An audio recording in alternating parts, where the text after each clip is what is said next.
Football is back. It's training camp day. It's finally here. I'm so excited we can put a new counter up for the first game of the season or for the first preseason game of the season. We have things to look forward to finally. So excited to see so many different things. Today, veterans reported. Tomorrow, they'll have their first full team practice. And then the next day, if you live in the Bay Area, you get to go for the first time. So congratulations to you for all of us who live in other parts of the country, which there are tons of us connected to this channel.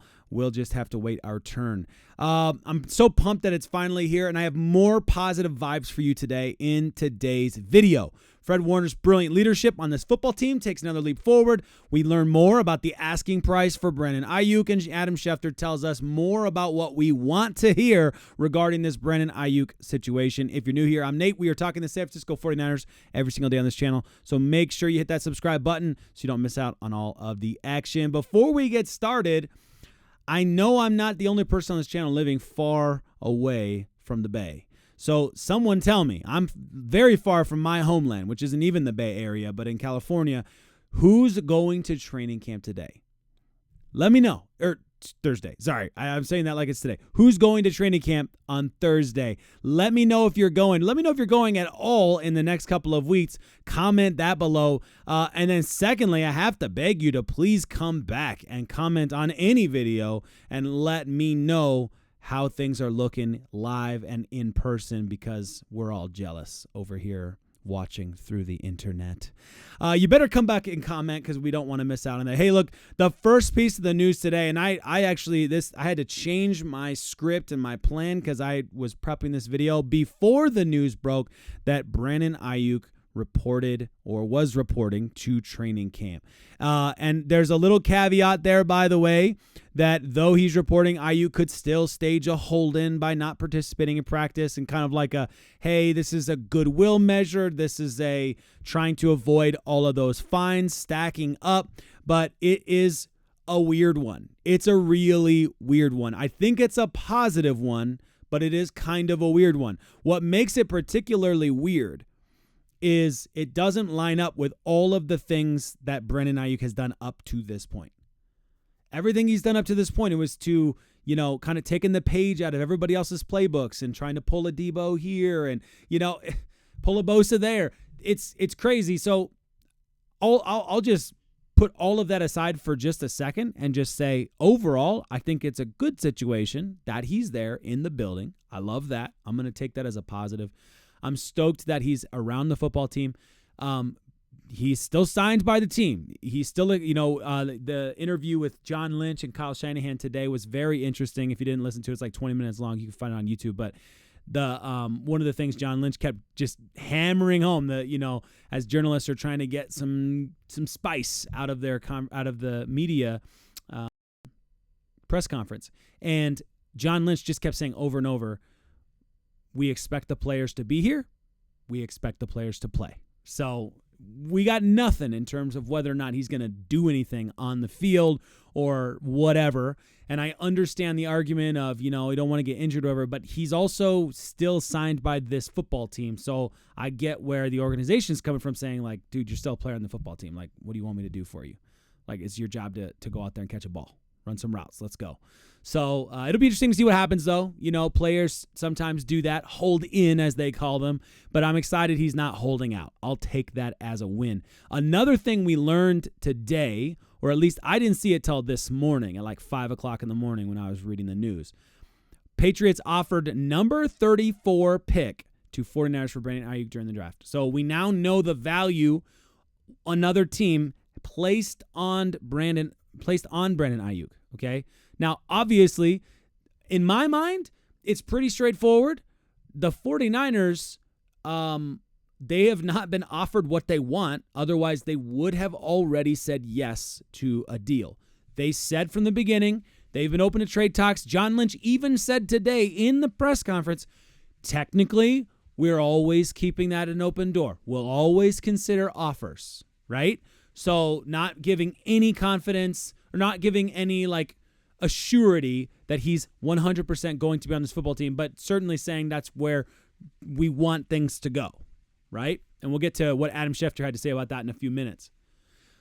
But in terms of value, this lines up with where I think, and I'm not the only one out there, but my mindset coming out of the draft with the way that John Lynch talked after the first day of the draft, and they pulled him off, and they said they're not on the trade block anymore, they're not available anymore.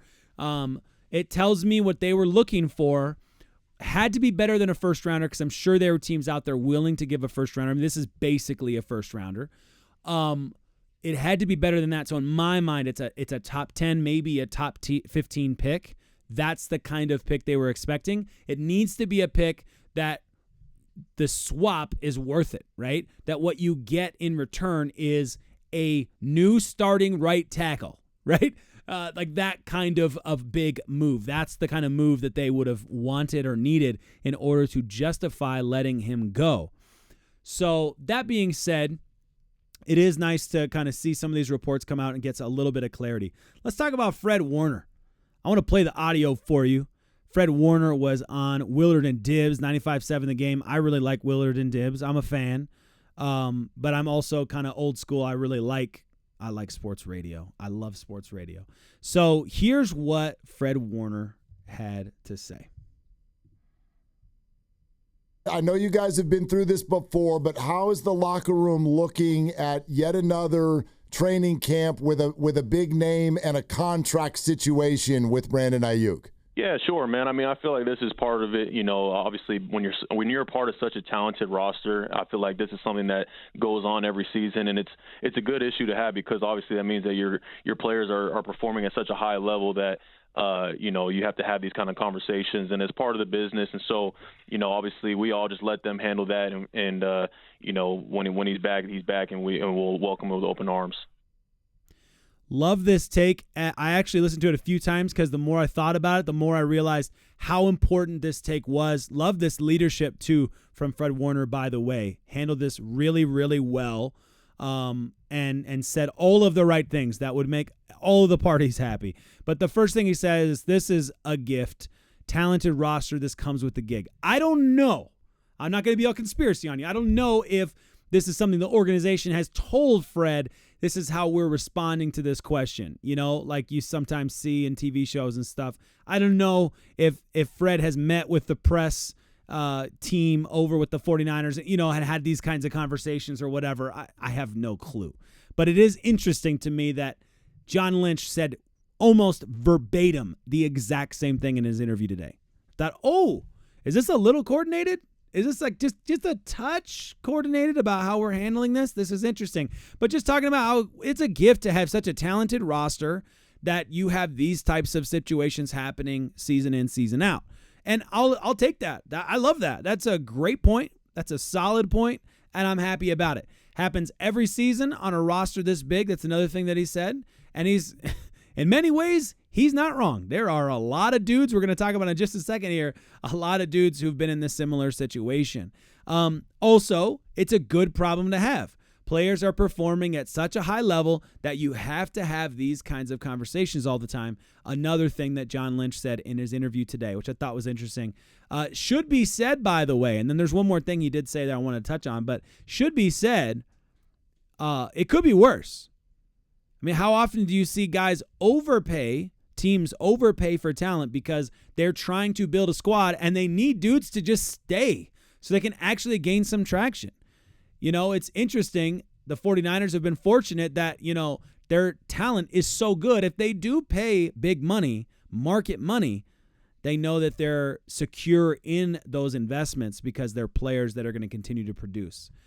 You could argue against Debo. I'm not going to get on that one. Statistically, I understand the argument that Debo has not done as well since the contract, but the value he brings to the team is something it's an X factor that goes on top of the general statistics. But we can talk about that in another video if you want, or in the comment section later. Just comment and we'll talk about it. But when you have a great squad, per Fred Warner's point, you are paying for top talent. It's expensive, but there is a payoff if you have top talent. The final thing he said is that nobody's going to hold it against him. Now, raise a little bit of a question because Juwan Jennings has already taken to social on this one. And so there could be some beef in the locker room. I'm not going to act like there's no beef in the locker room, but it is good to hear that's the right position for the players to have. Hey, look, this is business. Everybody's got to handle their business. Everybody's got to get paid when they have the opportunity to get paid. No one's going to fault a player for doing their best to make money. I'd prefer if they did it with a little less drama, but whatever. I'm just going to, they got to get paid. And we're going to respect that when he's back on the field, when he's back in the locker room, which at the time of recording this and going on Wilder and Dibs sounded to me like he didn't think he was going to be out there, that he wasn't going to be at training camp. So that was an interesting one there. We'll see, of course, if he actually gets on the field. But to Fred's overall point, this does happen a lot. Deebo Samuel signed his extension on July 31st, 2 years ago. Kittle had a little restructure-ish thing. It was September 6th last year. Bosa, same day, September 6th last year. Also on that same day, to be fair, Trent Williams restructured. Year before that, yeah, did he have back-to-back years? Now I'm doubting myself.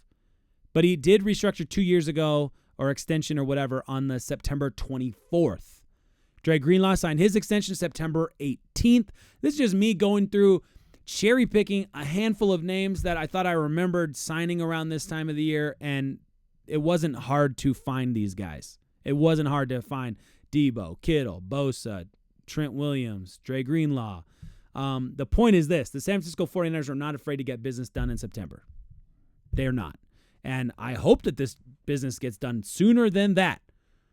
Hopefully, it gets done sooner than that. But it kind of tends to be, from what I can tell, and there's a couple exceptions even this summer with Juwan Jennings and Christian McCaffrey, but it seems to me that a lot of times it's kind of that March, before the draft kind of time, or it's, July, August, September into that point.